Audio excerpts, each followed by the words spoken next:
आई भवानीच्या कृपेने समज काही ठीक होईल. रूपाजी मानाजी मलोजी हाय अव या रायाची गड्यावानी येता पण पोरं आहेत.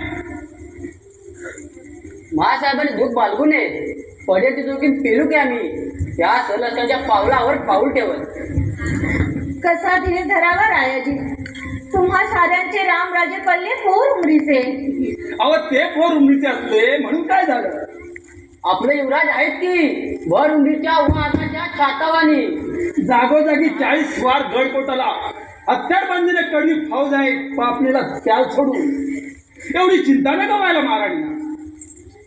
तुम्ही अक्कासाहेब म्हणता तेव्हा वाटतो तसा धीर दिलासा वाटत नाही असा महाराणी म्हणता तेव्हा. अहो अक्कासाहेब काय आणि महाराणी काय आम्हासने आपला अंबिराव म्हणावं. महाराणी काय बी केलं ते आम्ही दाखलं. पण एक विचारायचं होतं ते असं की का म्हणून आमच्या रामराजांनी एवढी घाई केली मंच कारवण करायची. स्वामींचे अंत्यविधी त्यासाठी खोळंबले होते म्हणून. तुम्ही म्हणता तसं मसलतीचा निवाडा करणारच नव्हता मी हंबीर. जी सरलष्कर स्वारींच्या जाण्यानं जागोजागी गनिमाने उचल खाल्ल्याच्या खबरा येत आहेत. आणि आम्हाला लखा नाही. जास्तच नाही बहिरी भेटलो का पानालावर पण असं काय बोललं नाही. आम्ही महाराणी सांगतो आहोत सरलष्कर. आम्हाच वाटतं सरलष्कर जी आज्ञा व्हावी. तुम्ही आजच गड उतरावा. जी कराड तर्फे कूच व्हावं. तळ विडास फौजे सुद्धा ठाणावावं. प्रांत कराड डोळ्यात तेल घालून राखून चालवावा. पर युवराज युवराजांना ईद मामानं बोलावून देतात देऊ आम्ही तुम्हाला हार करा. जशी आज्ञा.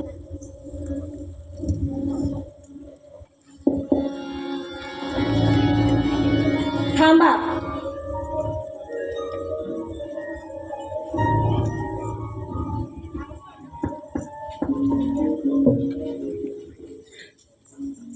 आई वाघजाई थोर यश देणार तुम्हास. छत्रपती शंभूराजाचा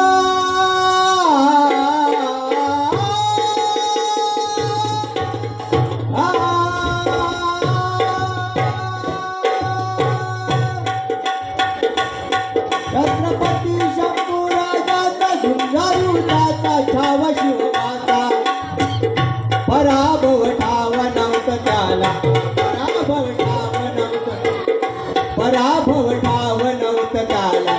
पराभव ठाव नव्हतं त्याला. बुद्धी शंभूची शाही राहणार रे. बुद्धी शंभूची शाही राहणार रे.